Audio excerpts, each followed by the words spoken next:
Hello everyone. Before we go more into the string type, which we will do, I want to just mention a little thing about the quirky behavior of reference types.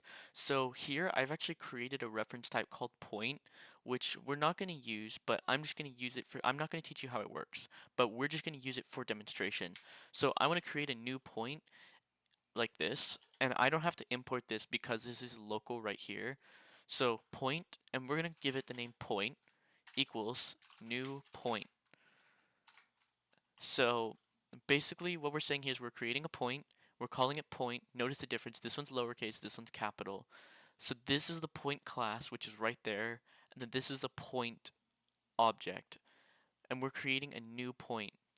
And for this point object, we need to give it a value, an integer x and an integer y. So I'm going to give it 1 and 2. So we've created our point just like that. So we now have a point. And one of the things we could do is we can change these things on it. So we have an x and a y right here. So we could say point.x equals 3, and then say we want to print that out. Point.x. It's not with the capital P, it's a lowercase p. Also, look, VS Code's giving me a little help saying this is the one that's, or this is the x, this is the y. So we print out that x, it says 3. And if I didn't have this line, it would obviously say 1. So this is the quirky behavior I wanted to talk about right here. So whenever I create, let's say I wanted to create a new point, point 2, and I wanted to create it based on this point. Java will let me do this, right? But I'm going to change the value of that point 1.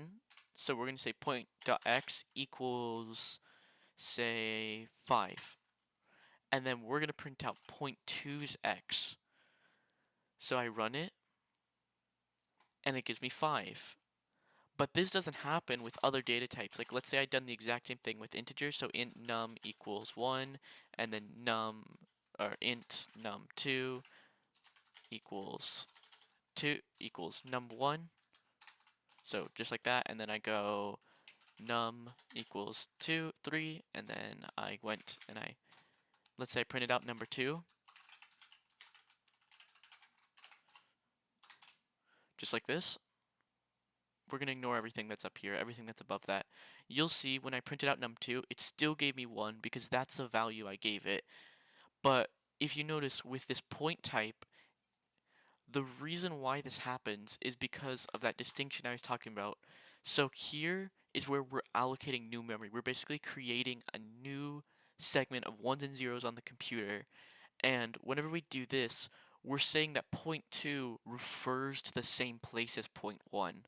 So that's the reason why when we change this point 1 and we change the x value of it, it changes the x value on point 2 as well. The only way we could we could break this distinction is by creating an entire new point.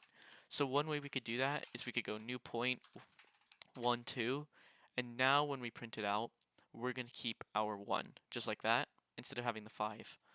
Another way we could maybe do it, if we really wanted to, we could say point 1 point.x and then point.y. So we're creating a new point from the point 1's x and then the point 1's y. And now when we do it, it'll give us the exact same result. It keeps that 1, but we did use this new word, so we've allocated new memory, and this is stored in a new value. So that's just one of the quirky behaviors of how, it's not really quirky, but it's just something you really need to know about how reference types works and the distinction between reference and primitive types.